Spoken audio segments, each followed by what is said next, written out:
গুৱাহাটীত আৰম্ভ club cricket championship. Assam cricket সন্থাৰ ৬ষ্ঠ অসম প্ৰিমিয়াৰ ক্লাব চেম্পিয়নশ্বিপ আৰম্ভ। শুকুৰবাৰে মুকলি হ'ল টুৰ্ণামেণ্টৰ ট্ৰফি আৰু জাৰ্চি। গুৱাহাটী টাউন ক্লাবৰ প্ৰেক্ষাগৃহত শুকুৰবাৰৰ সন্ধিয়া আয়োজিত হ'ল এক আকৰ্ষণীয় অনুষ্ঠান। গুৱাহাটীৰ সাংসদ কুইন ওজা, BCCIৰ যুটীয়া সচিব তথা ক্ৰিকেট প্ৰশাসক দেৱজিৎ শইকীয়াকে ধৰি ভালেসংখ্যক বিশিষ্ট লোকৰ উপস্থিতিত এই অনুষ্ঠানতে মুকলি কৰা হ'ল ৬ষ্ঠ Assam premier club championship cricket টুৰ্ণামেণ্টৰ ট্ৰফি আৰু জাৰ্চি। ক্লাব ক্ৰিকেটক উৎসাহিত কৰি ৰাজ্যৰ চুকে কোণে সিঁচৰিত হৈ থকা ক্ৰিকেট প্ৰতিভাক পোহৰলৈ অনাৰ উদ্দেশ্যেই আয়োজন কৰা হৈছে এই চেম্পিয়নশ্বিপৰ। এই বছৰ ৬ষ্ঠ বৰ্ষত ভৰি দিয়া এই টুৰ্ণামেণ্টত এইবাৰ যোগদান কৰিছে 12টা দলে।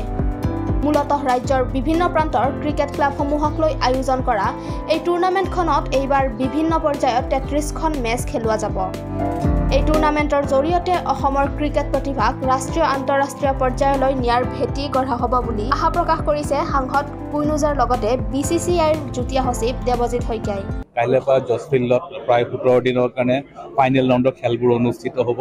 সেই অনুষ্ঠানৰ লগত সংগতি ৰাখি মোৰ জন্মদিনো পৰিলে আৰু আমাৰ মাননীয় MP ডাঙৰীয়া কুইন বাইদেউ তেখেতৰো আজি 55th ৱেডিং এনিভাৰ্চাৰী।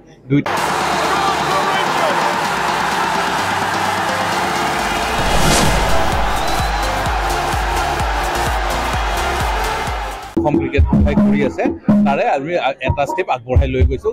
কাইলৈ পৰা মই সকলোকে আশা কৰিম যাতে জজ ফিল্ডত আহি এই অসমৰ টপ 12টা দলে খেল প্ৰদৰ্শন কৰিব, তেওঁলোকে আহি যাতে উপভোগ কৰি খেলুৱৈসকলক উৎসাহিত কৰে। কেনেকুৱা ধৰণৰ হ'ব? গুৱাহাটীত এনেকুৱা এটা অনুষ্ঠান মই ভাবিবই পৰা নাছিলোঁ। দেৱজিৎ শইকীয়া তেওঁৰ উদ্যোগত, আসাম ক্ৰিকেট এছ'চিয়েশ্যনৰ উদ্যোগত আজি ক্ৰিকেট উদ্বোধন হৈছে আৰু আজি যিটো ক্লাব কম্পিটিশ্যন ক্লাবৰ মাজত তেখেতে কৈছে যে আমি ৰখি থাকিলে নহ'ব, ডিষ্ট্ৰিক্ট ৱাইজ আমি ক্লাববিলাকক যেনেকুৱা বাহিৰৰ ঠাইত ক্লাববিলাকে ক্ৰিকেটাৰবিলাকক জন্ম দিয়ে, তেওঁলোকক আগবঢ়াই দিয়ে, তেনেকৈ এটা পৰিকল্পনা কৰিছে তেখেতে। সুন্দৰ পৰিকল্পনা শুনি পালোঁ। তেখেতৰ পৰিকল্পনা নিশ্চয় সাৰ্থক হ'ব।